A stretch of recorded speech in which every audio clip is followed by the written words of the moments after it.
Hai, Assalamualaikum dan salam sejahtera. Hari ini saya nak kongsikan resep kuih lidah buaya yang rangup. Okey, mula-mula dalam satu mangkuk, sukat 250 gram tepung gandum. Okey, masukkan juga 1 sudu besar margarin.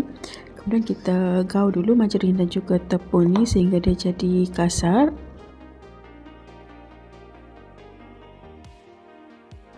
Kemudian boleh masukkan air sejuk lebih kurang setengah cawan ataupun 3/4 cawan.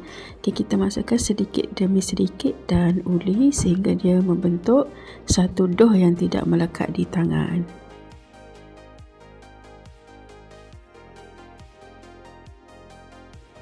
Okey, dah jadi dah dough untuk kuih lidah buaya. Okey, dia punya dough ni jangan terlalu lembik.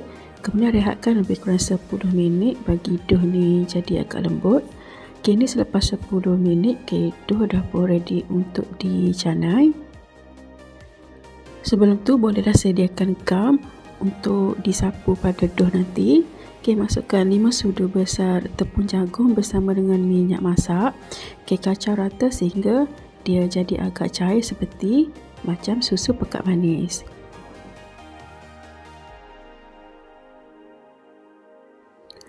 Dough tadi tu bahagikan kepada 5 bahagian.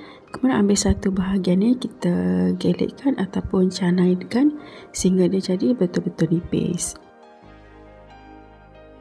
Okay, kita canai dia sehingga dia jadi betul-betul nipis macam ni supaya kita punya kuih lidah buaya nanti tu bila dah digoreng tu dia akan jadi bertambah rangup. Okay, kemudian sapukan gam tadi, gam tepung jagung sehingga semua bahagian tu akan merata.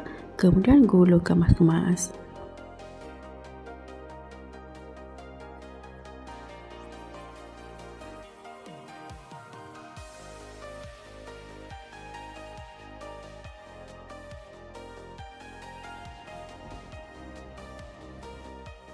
Okey, dah siap dah satu. Kemudian teruskan lagi dengan dough yang seterusnya. Okey, kita canaikan dia sehingga betul-betul nipis. Kemudian letakkan gam tepung jagung tadi tu sehingga semua bahagian tu akan merata dengan tepung jagung tadi. Gulung dough ni bagi dia betul-betul kemas. Kemudian barulah kita potong-potong mengikut saiz yang kita nak. Potong dough kepada beberapa bahagian kecil pakai pisau yang tajam. Langkah seterusnya, ambil bahagian yang telah dipotong tadi tu, kemudian tekan dulu dengan jari, barulah kita gelek dengan menggelek bagi dia nipis. Okey, ulang lagi, tekan dengan jari, kemudian gelekkan.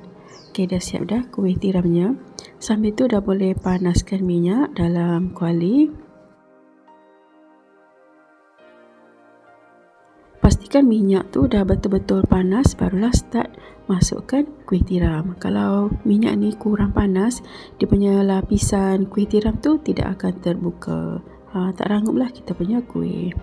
Okey, balik-balikkan kuih tiram ni sehingga semua bahagian tu akan masak merata. Dan bila dah jadi kecoklatan tu, okey, bolehlah angkat dan toskan minyak.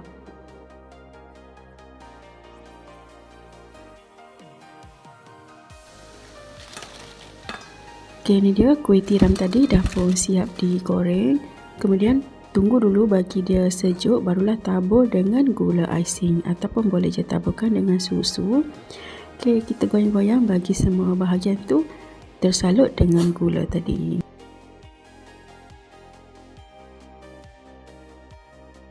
Okey, ni dia dah siap pun kuih lidah buaya ataupun kuih tiram. Dia punya tekstur tu memang sangat rangup dan rasa dia pun sangat sedap. Sesuailah untuk buat kudap-kudap di waktu petang ataupun waktu menonton TV. Okey, itu saja perkongsian pada kali ini. Jumpa lagi pada video yang akan datang. Bye.